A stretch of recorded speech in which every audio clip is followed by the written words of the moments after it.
Anything you can connect to through a JDBC driver can be displayed here in the Data Source Explorer. So in the public schema here, I have this info table, which contains this exact set of information. So I just make that slightly bigger. This is exactly the same copy of this data set here. So you can see the company, the city, the CR number, and then the XML field. Here you are. From here, I'll just show you some of the other things I have. In essence, what I'm going to do in this demo is I'm gonna use pseudonymization to replace the company name with another different company name. So the way you would do that is you have this replacement set, which is basically a mapping from the company name that you want, that you want to replace with its replacement, right? So, and it's separated by a tab character here. This company will be replaced by this company, the left by the right.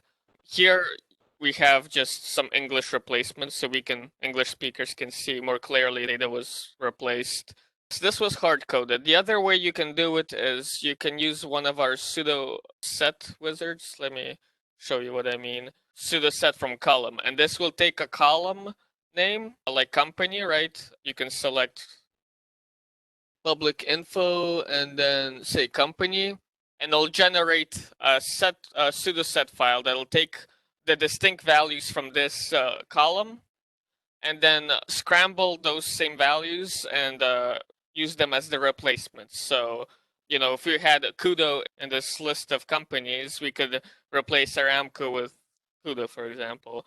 We do have a utility to scramble the company names so that you can map from one company name to another company name from the same column. I'm just going to open up this configuration file here. This is a DarkShield.search file. This is basically specifies the search and masking job with DarkShield. Previously, you've seen these sorts of scripts for FieldShield. This is how we specify masking, data generation, or any other ETL operations. Here, we're just specifying the same thing in the DarkShield context. So here we have the source of our data, which is just going to be our connection here to DarkShield, this DarkShield PostgreSQL database, and we specify the schema that we want to be searching through. You can also specify which tables you want to include if you only want to search through particular tables. Otherwise, it'll search through the entire schema. Or you can specify which tables to exclude. And then for the target, you can specify the target schema. It doesn't have to be in the same database, so you can target a different database. And then you specify the schema. And then you can also optionally specify if you want to maintain the foreign key constraints when you're copying over tables to another schema. So it'll also copy any tables that are required to preserve foreign key constraints. Now you can also target the same schema as your source, and that will just update the source schema. Here I specified a couple of search matchers for the data that we're going to be searching and masking. So the first one is just the CR number. This one just contains data class. As a reminder, that's how we define how we find data within our sources. Here we have a CR number data class. It's just a regular expression pattern for 10 digits. So it's not very good currently because you can have any number of 10-digit numbers which are not CR numbers. But you can specify validators, custom validators in essence, that will allow you to validate whether this 10-digit number is actually a CR number. So I believe there is an API. I found it yesterday where you can basically search to see if a CR number is valid or not. End up using it because you needed to generate API keys for it. But that's one way you could possibly validate if this 10-digit number is actually a CR number. For simplicity's sake, we're just going to be matching on a 10-digit number and calling it a CR number. Here we can also specify the rule that we will be applying to that particular data class.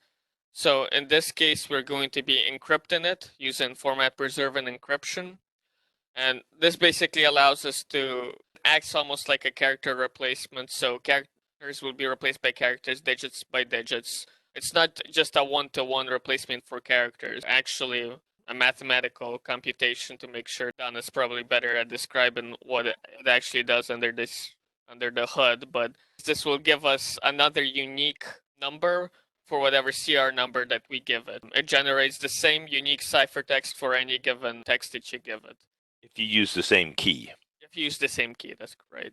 Just to show you the different rules that we have, that we support for DarkShield, this set is more extensive in FieldShield, but we do provide hash and other forms of encryption functions, so AES 256 encryption, redaction, so simple character replacement, hash and other string manipulation functions, things of that nature. Company names, so I have a company matcher here. This one matches on a set file. The set file was showing you with the list of company names. This is the set file that's loaded with this data class. And then I've also defined a pseudonymization rule, which will basically look into that replacement set and use the left column to figure out what the replacement is going to be from the right column. And then it also specifies a default if it doesn't find anything in the left column, in which case it'll just output missing. The last one's just the city matcher. Again, it's the data class here is another set file containing a list of city names.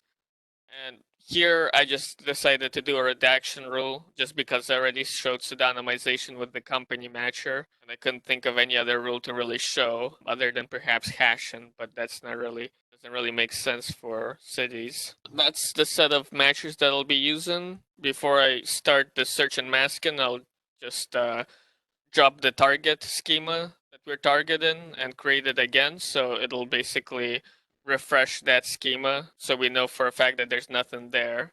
So you can see no tables.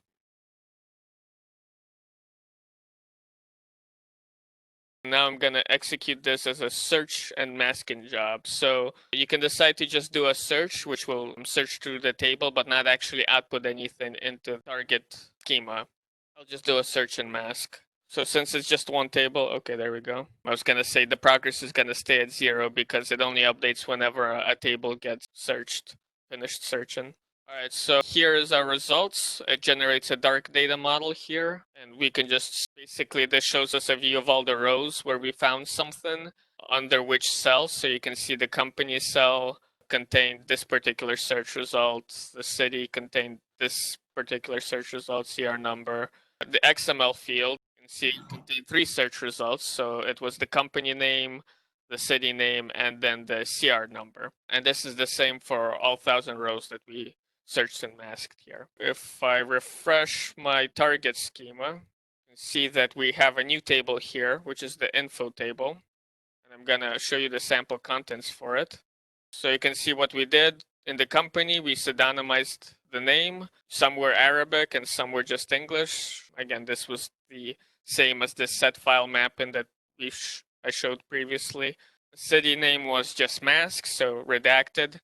And then the CR number was format preserved and encrypted. So you can see the format was preserved, the same length.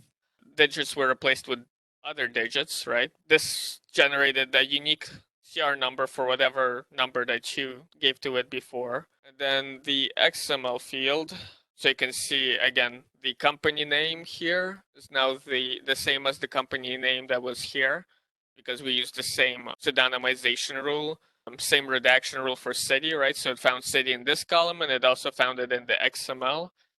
And then the CR number also format preserved and encrypted. So given the same input text, right, we generate the same ciphertext with the format preserved and encryption, provided that we're using the same passphrase. Generally speaking, the integrity is preserved by virtue of the consistency, because that same CR number will get the same ciphertext result every time it appears. So wherever it's linked, for example, to that UUID, which in this case I think is your primary key, it'll still be there. So there's really no daylight between the source and the target as far as the data relationships should go, as long as, again, you're using that function consistently with the same encryption key, let's say, so that ciphertext is always associated with that same original plain text value. So that's why data classification is important, as we explained the other day. It's just, or yesterday, it's the same, it's really the same value, just permuted in the same way every time.